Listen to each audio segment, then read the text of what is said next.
everybody.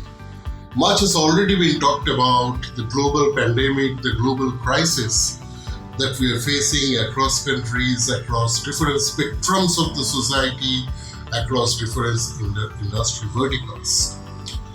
A lot has already been said about its different ramifications, implications, repercussions. There is one area where this impact has been extremely severe, slightly undermined, not really being talked about too much, but the impact is extremely significant. And that is in the space of global supply chain. The big retailers and their CPG suppliers have been unable to predict the shift in demand that has been caused by this COVID-19. The impact and the difference has been extremely significant pre and post-COVID. And they have been really struggling to meet the required demand in terms of certain product categories and also having tremendous oversupply and piled up inventory in their stocks for certain other product categories, predominantly because the changes in the demand patterns haven't really been picked up properly. So what are the things that we really need to do? In a simplistic way, I will try to provide you a framework which will give you a broad idea about how one can approach this apparent insurmountable challenge. Number one, focus predominantly on the downstream data. That is the data which is consumption-driven, consumption-oriented, the data that comes from point of sales, the scanning data, and then amalgamate that with the ship line model, with the sales orders, and have a refined and revised forecast. So this is a paradigm shift from the traditional approaches and methods that are being undertaken to forecast demand and to determine replenishment of stocks.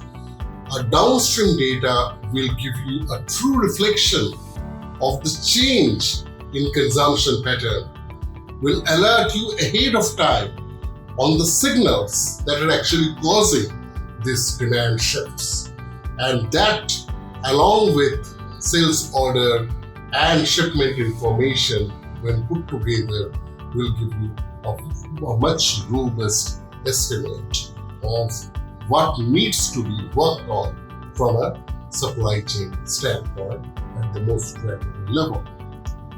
Number two, focus on advanced analytics and machine learning oriented methods.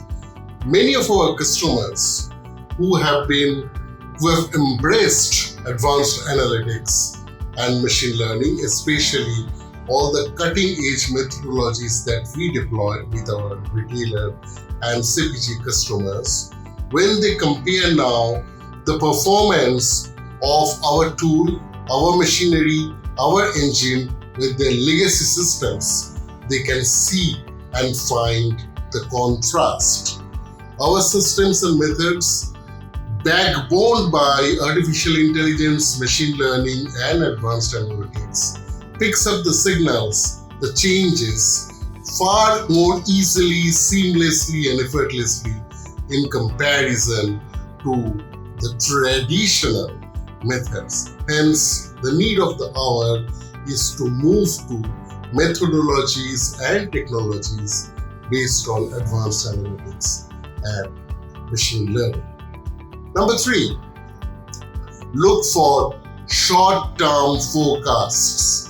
While the mid-term and the long-term will still remain in vogue, but short-terms, it should be the mantra of the forecast. During normal times, I am aware that many of our retailers and CPG customers and prospects, they have been much more used to mid-term to long-term forecasting and have been taking decisions on stock replenishment based on those mid-term to long-term forecasts, those reservoir. Things are extremely volatile, things are extremely dynamic. In order to capture this dynamism, we will really need to have a forecasting system which is extremely short-term based. The ammunition, the methodology, the nature of data should really support what I call as nowcast, not the forecast, neither the hindcast, which basically means that we should be able to predict daily, weekly, quarterly and monthly, and if required, quarterly. That should really be the approach, so that with changing dynamics and the changing volatility of the market, one is being able to understand the change in demand patterns quickly and take remedial measures appropriately. Number 4, use social media data in a very, very creative way. That, I think, is one of the decisive factors that can make or break your demand-supply equations and the demand-supply logistics that you are trying to build.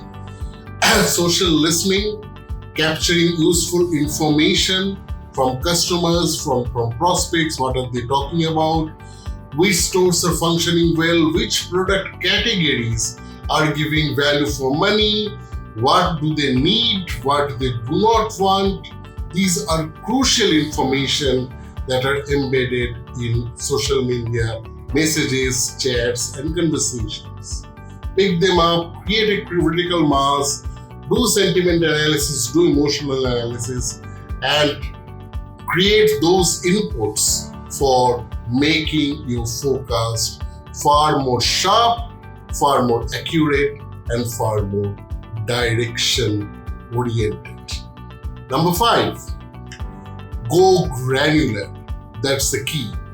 Gone are the days when at a macro level you could have done your prediction, you could have done your forecasting, and that would have still given you reasonable accuracy to be able to take top-down approach. The current environment needs extremely granular, focused approach. Why? Because at product category level, the shifts in demands are very, very different.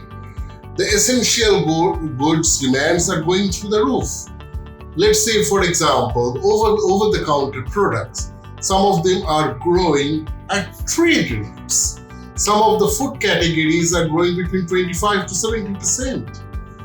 Well, for example, some of the non-essentials are actually degrowing, anywhere between 4 to 52%. That's from a category standpoint, product standpoint. You can imagine the variation at a stock keeping unit standpoint. Now let's shift our attention to channels. Convenience stores in general, the demands are nosediving. They are not necessarily being able to create the same traction that they used to create prior to COVID. But look at e-commerce. They are actually exploding and struggling to cater to the requirement. So, once we go granular, do the forecasting at the most granular level by geography, by channel, by product category, by SKU, then we are much better placed in order to streamline our operations. This will, of course, need to be amalgamated with very good collaboration between the retailers and the CPG companies. They have to work hand in hand, they have to work hand in glove and use this information to create a robust, uninterrupted, unbroken supply chain. Last but not the least, there are questions in the minds of our prospects, of our customers, of the retailers and CPG customers that we are talking about. Once the dust settles, once, for example, a so-called normalcy returns, what do they do with this historical data, which have created turbulence and which by no stretch of imagination are the normal demand patterns. I will strongly advise that invoke again analytical methods and approaches. There might be a temptation, there might be a tendency. Some others may fall into the trap of eliminating these records and this information, or manually cleanse the data, or try to calibrate what might be normal during these turbulent times. That could be lethal because you may erase crucial information that is embedded in the data, and that is the type of information that will be extremely valuable if, for example, in the future, any such crisis strikes, God forbid. So, from the standpoint of handling and management, the best way to go forward is to treat the data of these periods as anomalous or treat them as statistical outliers. In the process, with advanced analytics and data science approaches, we will be able to also calibrate what would have been the normal data by treating these anomalies or the outliers in a scientific fashion. Hope you have benefited from this conversation where I have tried to give you a good framework, step by step, of the steps that you need to invoke in order to make your supply chain robust and extremely effective. Also, we need to keep in mind that transparency and collaboration is really the need of the hour. It is no more about intra-departmental collaboration. It is about interdepartmental collaboration. It is about the collaboration between the retailers and the CPG suppliers, and it is about the partnership and collaboration between man and machine. And when all these come together into play, we are much better placed to identify lifts, shifts, anomalies, and can handle the unknown enemy like this pandemic in a far more effective and scientific fashion. Thank you very much.